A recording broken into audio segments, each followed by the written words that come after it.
जदि आपण ऑप्ट इन रे रजिस्टर हो जाइछंती सुभद्रा रे पूर्ण थरे तेबे वीडियोटी आपण निश्चय देखंतु नहले भविष्यतर असुविधा रे पड़ी पारंती।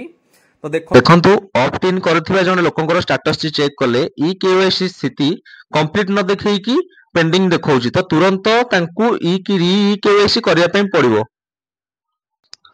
प्राय 8000 लोक सुभद्रा योजना रे ऑप्ट इन रे पुनर्बार रजिस्ट्रेशन करि सारलेनी। तो से माने जो माने सब रजिस्ट्रेशन करिसंती सेमानंकु पुणी थरे री केवाईसी करिया पय पड़िबो। तो देखंतु केमिति आपण री केवाईसी करिवे। री केवाईसी केमिति करिवे आसंतु आपनको मु देखैबी। वीडियोटी स्किप करंतुनी शेष जाय देखंतु स्टेप बाय स्टेप वीडियोटी देखंतु केमिति आपण री केवाईसी टी करैबे। वीडियोटी देखिबा आगर मोर चैनल को लाइक सब्सक्राइब एंड शेयर कर दियंतु। देखंतु फुल प्रोसेस वीडियोटी देखंतु। प्रथमे निजर जिल्लाटी बाछि नेबे, तापरे निजर ब्लॉक टी बाछि नेबे, तापरे निजर पंचायत टी बाछि नेबे किबा गां नाटी बाछि नेबे। देखंतु व्यू रे क्लिक करिवे। तो जे भी ऑप्ट इन रे पुनर्बार रजिस्ट्रेशन करथिले तो तांकर नाटी एडी शो करि जिवो। एडी सर्च कर देबे। तांकर नाटी आसिला परे देखंतु डाहाना पटे लेखा अछि एक्शन रे री केवाईसी।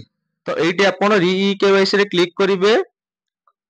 उपरोक्त पाई मो स्वेच्छार सह मोर सम्मति देउछि। आपण टर्म एंड कंडीशन रे ठीक बॉक्स रे ठीक मारिबे।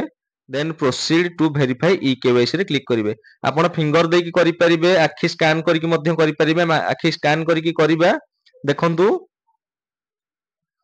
प्रोसेसिंग देखंतु।